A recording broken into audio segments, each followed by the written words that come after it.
Welcome to The Simple Fix. My name is Kerryn, and this is our at-home reformer series. Today I'm going to be looking at the bridge exercise or bridging on the reformer. We're going to have a look at what it means to bridge with heavier springs versus lighter springs. We're also going to have a look at what we're targeting in these various bridge variations and what you can look out for either on yourself or on a client. So if you're an at-home reformer user, this is fantastic for you. If you are a teacher who is watching people and adding this into their sequencing, then this is going to be very informative. I am on a fold reformer version 1. So those are the springs I'll be talking in, but I'll also be mentioning whether I'm talking about heavier versus lighter, so that whatever machine you're on, you can also adapt. Now, bridging is a very important exercise because it's quite safe for many conditions, and it's likely that you have it in most of your classes. So let's talk a little bit more about what bridging is, where it comes from, and how you can use it in your class. So I'm going to start off with my foot bar set to a pretty neutral stance. So on the fold, it's not on its highest, it's actually one down because that's going to be quite comfortable for me. And I'm going to go ahead and I'm going to start off with all of my springs on, okay, everything on.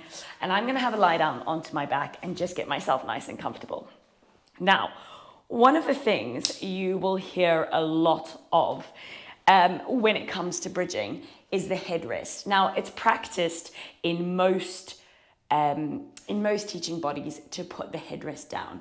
Now, this is a good practice to have, but it is not the end of the world if you don't put it down. Most of the time, it's all about the client. So if I'm lying on my back and I am someone who's slightly more kyphotic, then my head is going to be straining back, in which case prop the headrest up and just get them quite comfortable. But likely if they are comfortable flat on their back, you can have the headrest down as well. It is not such a hectic rule as some bodies make it out to be.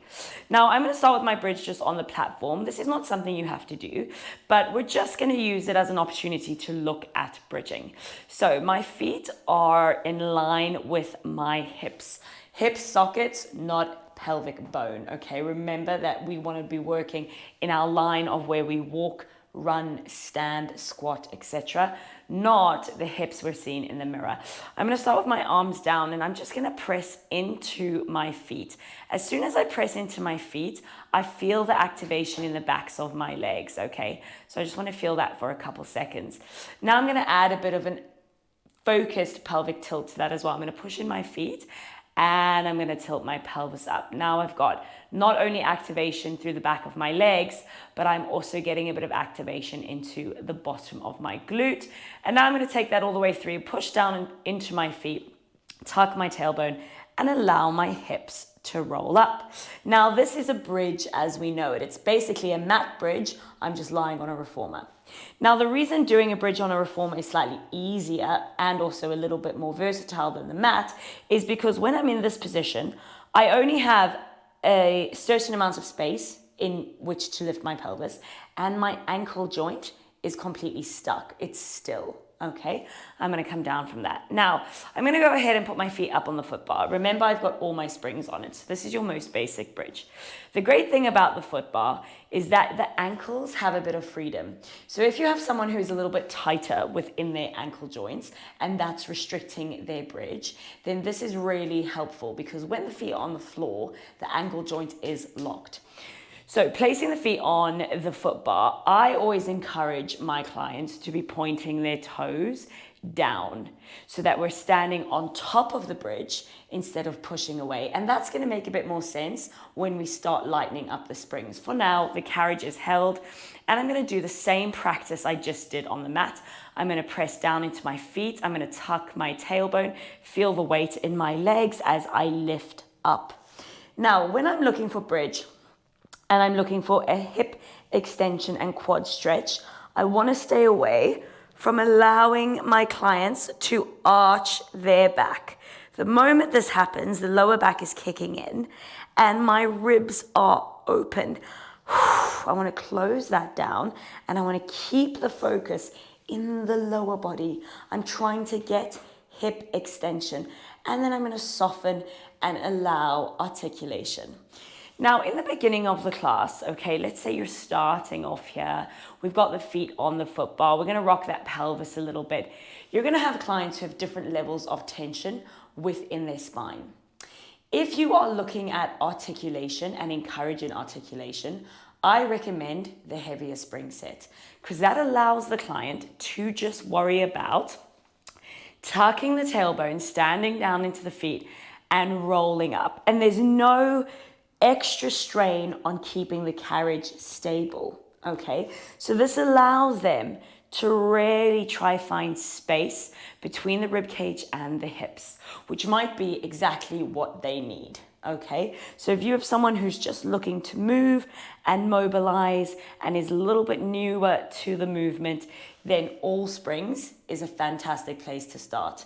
Foot position, as I said, I always encourage them to get the wrap of the foot on the foot bar because this makes sense later on when you want to increase what you're doing with the bridge, okay?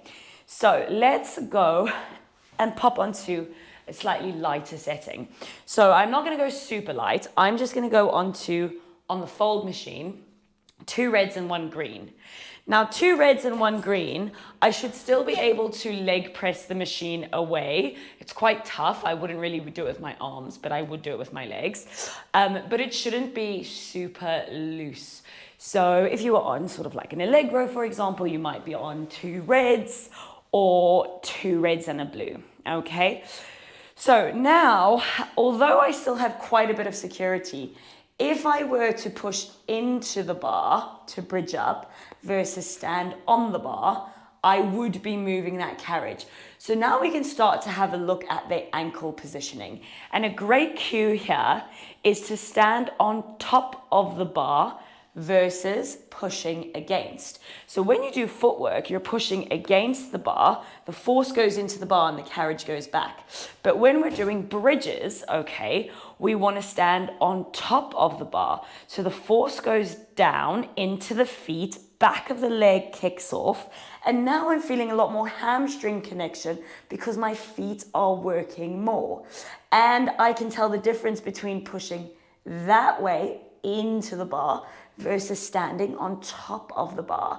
And again, I'm just going to get myself nice and comfy here. As we get lighter with the springs, your client's ability to control their articulation will get less, okay? Because we've got more hamstring integration, so there's more happening in the back of the body. So the ability to just really isolate the articulation will get a little bit trickier. Granted, at this spring, it's still going to be possible, okay? You're still okay to cue that articulation and encourage it. Now, this spring is a little bit heavy, but if you have people who are quite good with their load and need the support, you may even bring it into your hamstring press here. So from there, I'm going to come into my lovely bridge. You want to make sure that you've actually found hip extension and that they're not hanging out here. See how my hip is no longer an extension. There is now a curve here. There's a break in the crease there, and my back is arched. I want to scoop that tailbone away, flatten out the front of the hips. Inhale, exhale, push down and away. And I'm going to press that carriage out, and it's quite a strong setting. So this is going to feel like a little bit of effort, but not much control. And as I come up, I don't want to think about coming in. I want to think about my knees going up. And if my knees go up, my pelvis should follow. Press away. Don't think about coming in. Think about knees and tailbone scooping up and relax. Now, if you do it on such a heavy spring, it's just going to feel like a lovely sort of blood pump to the legs, little bit of effort. Yes, there's pelvic control, but it's not requiring as much strength to control that pelvis. So that's a perfect beginner exercise, okay? If you want to get them used to that bridge moving in and out, keep it on a heavier spring. Now let's go to your lighter spring settings. So I'm going to go ahead and take off 1 red spring, okay? So I'm going to work on a red and a green, which is not super light, but for the sake of me still being able to talk and demonstrate, that's where I'm going to choose to work, okay? So as we start going lighter, what do we know about the machine? The lighter we work, the more the carriage moves. So if I'm on a lighter spring, it's going to be much easier for the carriage to move, which means I'm going to have to work a bit harder to control the carriage. So now my foot placement is way more important. I need to have that foot dexterity, that ankle mobility, so that when I push down and I start coming up, I'm able to keep the carriage still, and I'm gonna feel a totally different experience. It's all in my hamstrings now, because if I'm not pointing those toes down, opening the ankles and gripping, I'm gonna be pushing away unintentionally. Now, as we work lighter, it gets harder to maintain that pelvic control into extension. So what you might start seeing is a little less articulation and a little more down and up. And your client or yourself, you might still be thinking about articulation, but the ability to move through it as smoothly as you did when you were on heavier springs is less. And that's okay, and that's to be expected. Okay, so now we're on a lighter spring. Fantastic. My hamstrings are already screaming. What is great is this really challenges the foot lower leg as well.